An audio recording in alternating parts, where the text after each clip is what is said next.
C'est exaltant. Spital, c'est ce que vous feriez autrement. Ça, c'est la question opérationnelle. Ma vie est pleine d'erreurs. Mais sur le choix, qu'est-ce que tu as voulu faire du parti? Qu'est-ce que tu en as fait? Est-ce que tu trouves... Pas du tout. Bah, les gens, écoutez, c'est ni vous ni moi que sont juges. Hein. On est parti de 37, on est arrivé à 44. Oui, voilà. Donc, C'est simple.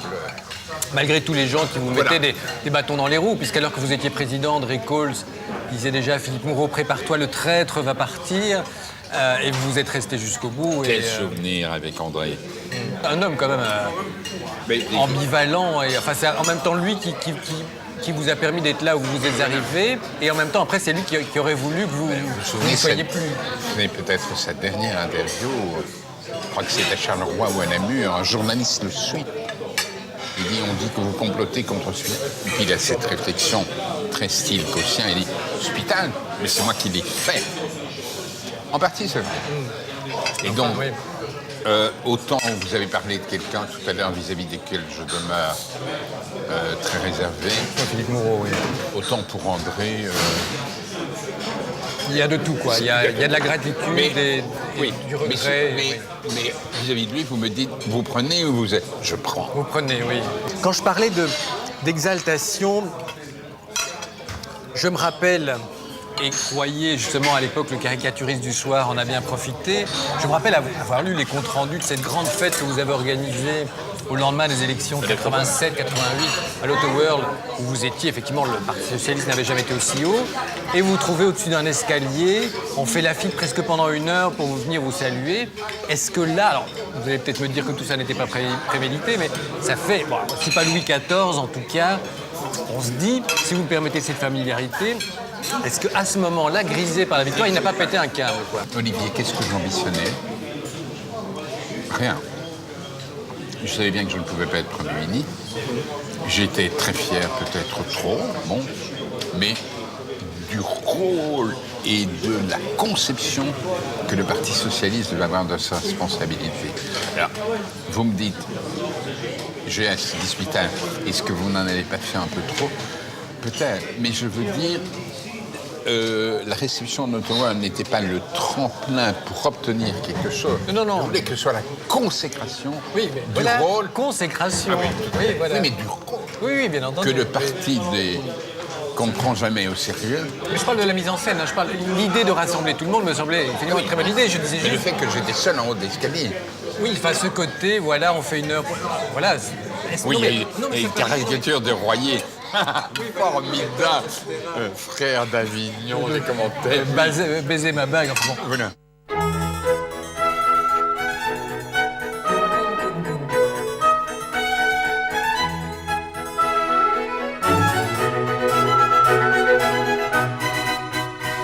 Cette vie politique, évidemment, elle était interrompue pendant plusieurs années, mais disons parasitée pendant plusieurs années, interrompue en 98 par l'arrêt de la Cour de cassation, donc qui vous condamnait à 2 ans de prison pour corruption que vous avez contestée, mais corruption qui n'a pas engendré d'enrichissement personnel. Contrairement à d'autres, c'est pas du tout ce qu'on vous reprochait. Vous avez toujours nié les faits. On va plus revenir sur cette histoire, évidemment, mais à ce moment-là, est-ce que quand même vous êtes un homme cassé, blessé, mais sincèrement, je cherche le vrai Guy Spital. Je suis blessé, mais disons les choses simplement. C'est clair qu'on a reçu de l'argent de Dassault comme... Écoutez, je peux être intarissable si je vous parle de tout ce que mon parti, mais les partis. Une des choses qui m'a fait le plus plaisir, c'est le rapport du procureur général de Liège disant dans les avoirs de monsieur et madame Spital, il n'y a pas une somme qui n'est pas justifiée. Il n'y a pas d'enrichissement personnel. Voilà. Et pour le reste, est-ce que le parti a reçu de l'argent de la société que nous venons de nommer? Sûrement. Est-ce que vous pensez que le Parti Socialiste était seul? Celui qui veut le croire, je lui laisse continuer dans son réconfort intellectuel. Mais ça, c'est une vraie question que vous soulevez là, parce que c'est quand même toujours le Parti Socialiste. Alors, est-ce que le Parti Socialiste, et là je ne parle pas de ses dirigeants, est plus corruptible que les autres, est plus poreux à la corruption que les autres? Est-ce que c'est parce qu'il a le pouvoir absolu dans certaines régions et que donc il en profite? Ou est-ce que c'est parce que la justice s'arrête en chemin? Et si elle s'arrête en chemin, pourquoi elle s'arrête en chemin? Enfin, est-ce que c'est... C'est quand même très étonnant, quand même. Nous resterons sur cette perplexité. Vous devez constater qu'il n'y a jamais eu de grand procès sur les obus de Jersey, comme on disait à propos de l'affaire Vreven, le financement des partis libéraux flamands. Jamais sur le CVP qui a été aussi naturellement au pouvoir depuis la fin de la guerre que Dieu l'avait mis au centre de la création et il occupait. Et donc sûrement rien n'a percolé venant du secteur privé. C'est difficile, enfin bon, tout ça s'est apaisé. Mais je réponds plus intimement. Oui, c'est clair que j'ai été blessé. Mais curieusement, c'est fou ce que l'homme se guérit et s'adapte. J'ai été très blessé. Je vais vous dire que de mon village à quelques kilomètres d'ici, je regardais le clocher de Hatt. J'avais été bourgmestre, la tour Saint-Julien. Je ne suis plus bourgmestre. Mais ne mésestimez jamais la capacité de l'être humain de s'adapter. Et donc maintenant, je me tairai avec pudeur, mais je suis heureux. Je suis heureux. Oui, voilà, parce que les années ont passé, que vous êtes complètement... Ça a duré. Vous êtes oui, voilà, dans un tout autre domaine. Mais j'imagine quand même que ces années-là, même avant le procès, où il y a, pour votre épouse, pour votre fils Thomas, comment... Ils ont été très bien et malheureusement ma femme était très gravement malade et abordait. Et un jour, la personne qui m'interrogeait était tellement odieuse, stupidité. J'ai dit, mais téléphonez ma femme, elle est abordée. Il le fit.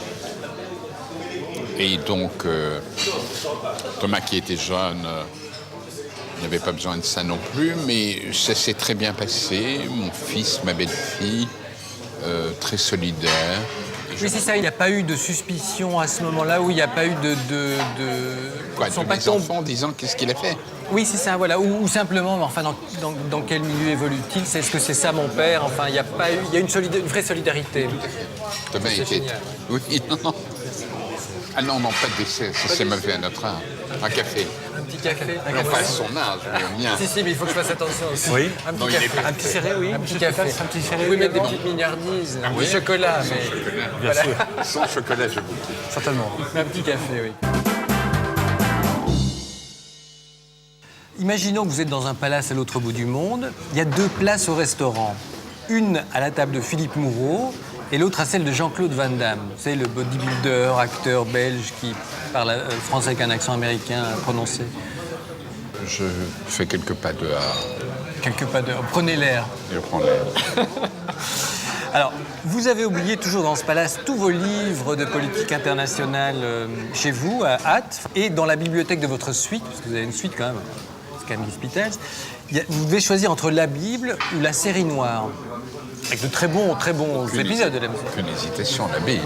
La Bible, oui. Ah oui, l'athée prend la Bible. Non, c'est même très important. Oui, tout à fait, mais pour vous relaxer, parfois, vous ne lisez pas des choses un peu plus légères, non? Si, j'ai lu par Qu'est-ce que vous avez lu de plus léger dans votre vie? Ah non, mais ces derniers Ou ces derniers temps, oui. Les contes grivois de Maupassant. Et franchement, je rejoins Giscard. C'est un très grand écrivain. Bon, je relis pour l'instant, dans un endroit comme Nonnepain, une fable par jour de La Fontaine. Je suis très séduit par la langue et très déçu par la morale. Pour faire trempette, vous avez le choix entre la plage ou la piscine? La plage, La plage. et pas toutes. Oui. Même si elle est Mais peu importe, il y a le très légère, monokini, etc. Ah non, ça C'est plutôt agréable, oui. Plutôt agréable. Et alors, vous êtes au bar, ça vous ressemble... Enfin, moi, je ne vous vois pas comme ça, mais j'imagine, allez, bon, vous êtes sur un tabouret au bar, au Zinc. Enfin, c'est un bel hôtel, c'est un palace. Et alors, il y a une petite place à côté de vous. Et alors, vous avez le choix, pour vous tenir compagnie, soit de Bernard-Henri Lévy, soit de sa femme Ariel Dombal. Marielle Lombal, mais si je pouvais échanger contre Charlotte Rampling. Ah, Charlotte Rampling. Je ne veux pas parler des minettes. Oh, bah aussi, on peut parler de tout. Oui, tout à fait. Non, mais Enfin, les minettes, je crains fort que... Ah non, mais oui. Mais je crains fort que les minettes trouvent que je suis un produit vraiment très détérioré. Ah non, bah, sûrement pas. Non, mais il y a... Mais Charlotte Rampling, c'est vraiment très... Ah oui. Ça pourrait être feignardant, mais je veux dire... Voilà. Bah écoutez, je le note. On le note. On le note. La prochaine fois, on en mange à 4.